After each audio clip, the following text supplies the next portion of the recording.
Mga kabombo, binatikos ni Attorney Aquino Sajili na kabilang sa mga survivors ho ito ng lumubog na MV Tricia Christine 3 ng umano'y kabagala ng Philippine Coast Guard doon sa kanilang lugar para naman sa pagresponde. Sa exclusive interview ng Bombo Radio Philippines kay Attorney Sajili na ibahagi nito na bago man tuluyang lumubog ang naturang barko ay nakatawag pa siya sa kanyang kakilalang board member doon sa bahagi ng Basilan kaya tinaasahan nito ang mabilisana na pagdating ng rescuers. Arya, bagamat na may kalakasan ng current o yung mga alon, ay masasabi na totally kalmado pa nga ang karagatan taliwas sa mga naging pahayag ng ilang opisyal ng Philippine Coast Guard na medyo maalon ang naturang bahagi ng karagatan ng lumubog ang barko. Lumakasan niya ang alon bandang alas 4:30 ng madaling araw kasabay naman ang pagdating ng ikatlong rescue boat. Mahigit 3 oras niya silang nagpalutang-lutang sa karagatan matapos tuluyang lumubog ang naturang barko. At ipinunto nito na kung totoo na malakas ang alon ay walang makakaligtas talaga kahit isa sa mga pasahero man lang sakay ng MV Tricia Christine 3. Aminado naman ito na kahit magaling na malalangoy ay wala talagang laban sa malakas na alon sa karagatan. Inilarawan pa niya ang naturang pangyayari bilang isang traumatic moment na naitala sa kanyang buhay dahil naman sa insidente. At kawawa rin niya ang mga pasahero na mga bata at mga matatanda dahil sa kabagalan ng rescuers kabilang na ang katotohanan na malapit lamang ang kanilang barko sa bahagi ng Basilan. Narito ang bahagi ng exclusive interview ng Bombo Radio Philippines kay Attorney Aquino Sajili, isa sa mga survivors. In your screen, yung fina-flash po ninyo na video, obvious naman po dyan na talagang kalmado ang tubig. I do not know, I do not understand the audacity of Philippine Coast Guard to declare in the open that we sank because of maalon, probably maalon o medyo maalon. I do not understand these people.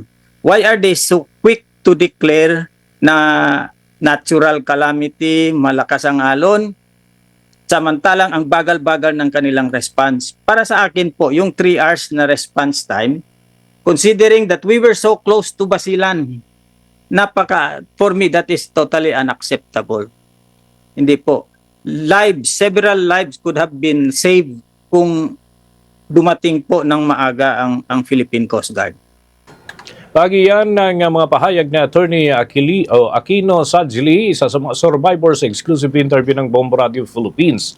Ipinanawagan rin ng abogado sa Kongreso na magsagawa ng pagdinig hinggil sa naturang insidente. Naniniwala kasi siya na mayroong cover-up o kaya naman ay tila milagro sa pagsasabi ng pamunuan ng Philippine Coast Guard ukol sa kondisyon ng karagatan para lamang posible na pagtakpan ang ilang kapabayaan. Narito pa ang tinig ni Attorney Sajili sa panayam ng Bombo Radio Philippines. A fair, impartial, and objective investigation of this case. We should take note. This is already the 3rd time in recent years na nangyari itong sakuna na ito sa Allison Shipping Lines. These port authorities did not even bother to publicize the result of the investigation, if at all there was one was conducted. Ito na naman ngayon. We cannot allow another 4th incident, tragic incident. We cannot allow this.